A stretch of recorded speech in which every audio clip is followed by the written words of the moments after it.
So you may have noticed I'm in a different location. I have moved everything around, so now I am here. Feel free to leave feedback on if you like this new setup. I'm still waiting to sort everything out. I'm going to have a new monitor coming, so there is a huge chance there will be watch-alongs coming in next season, possibly as soon as the first week of the season. I'm not sure how many there'll be or how frequently there will be, but that is a thing that is coming soon. So why did you click on this video? So let's talk about Real Madrid, Juventus and Cristiano Ronaldo.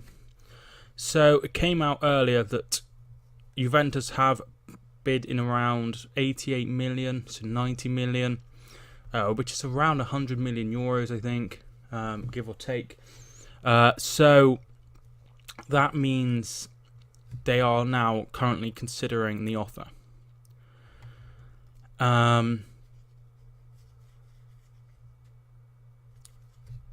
So it's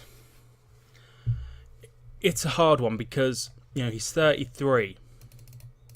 But he is such a key player. He's obviously Real Madrid's biggest player and probably still their most important player and their best player. You know, he's just probably, you know, up there with the best players in the world, if not the best player in the world. But 88 million is obviously around what they paid for him before, which is good. You know, they signed him 10 years ago, when he was a lot younger, and has really used his money and kept how you know, kept his value, which is really good. I think he signed in 2009, so he's been there since he was, you know, for 9 years, which is a long time. Obviously, he'd be on huge, massive wages, and there are stories about Higuain being on the way out, and he might not be the only one. There are plenty of players there that could potentially leave. Dybala probably being the biggest name of them all. You know, it's going to be really interesting what happens next. I think this is a way of, you know, they've been so close so many times to that Champions League trophy they have been desperate for so long. So in 2015 they finished runners-up.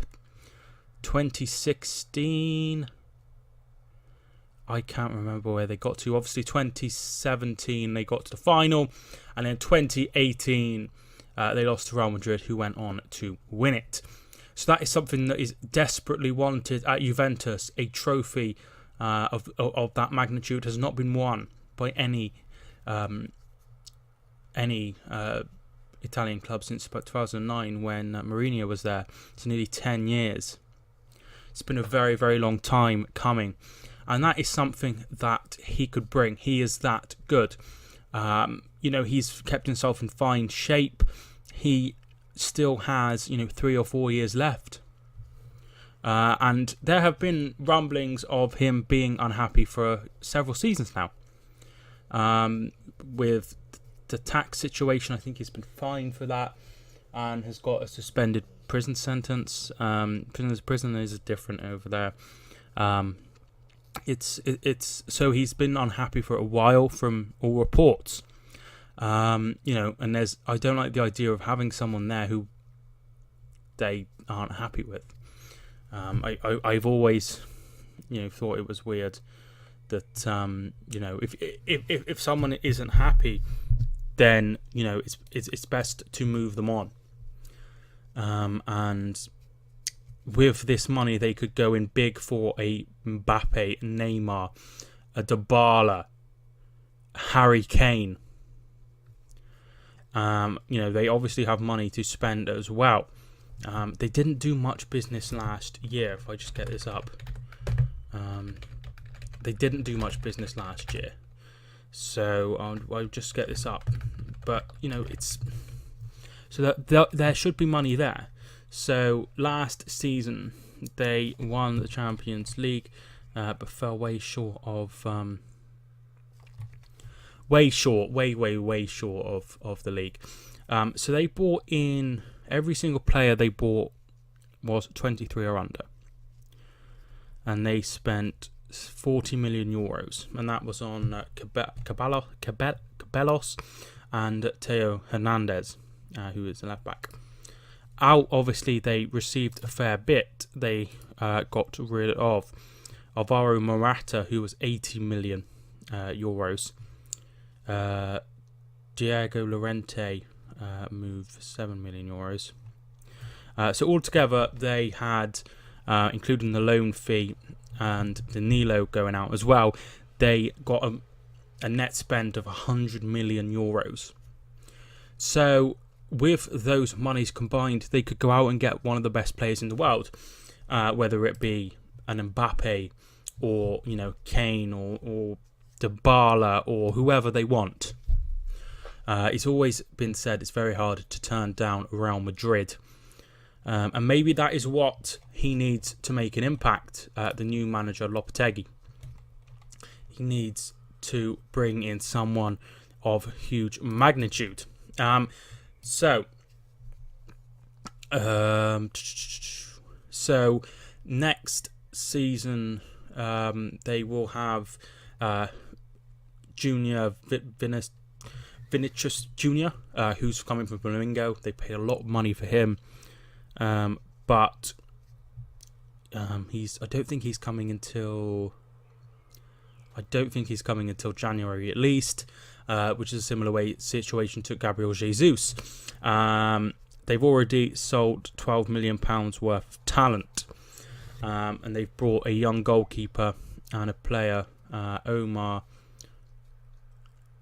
Mascarell, but they've already sold him. So they sold him, bought him back, and made a £6 million profit on him. So it's a situation where you need to make some important signings to get back to where they were before. Obviously, the season before they finished as champions, way in front of Barcelona. This time they finished 17 points behind Barcelona. So Barcelona had a very poor season under Luis Enrique, sorry. And in the summer, they went a little nuts. They signed several big names. Obviously, one of them came in January. But they signed Paulinho, they signed Nelson Semedo, they signed Gerald Derralafalu, they signed Yerry Mina, and of course they signed Dembele, and as well they signed Philippe Coutinho. So they really spent heavily. Obviously they had the Neymar money, so I think it's important to spend and try to get back, because he needs instant success or he will be gone. It's not a situation with Zidane where, you know, they're happy for it to take a little longer because it is a legend. This is somebody who is not a legend, who's coming in from the outside. I think if I was in their situation, I would sell Ronaldo and reinvest the money. The fact is, how much longer will he go for? How much longer, I don't know.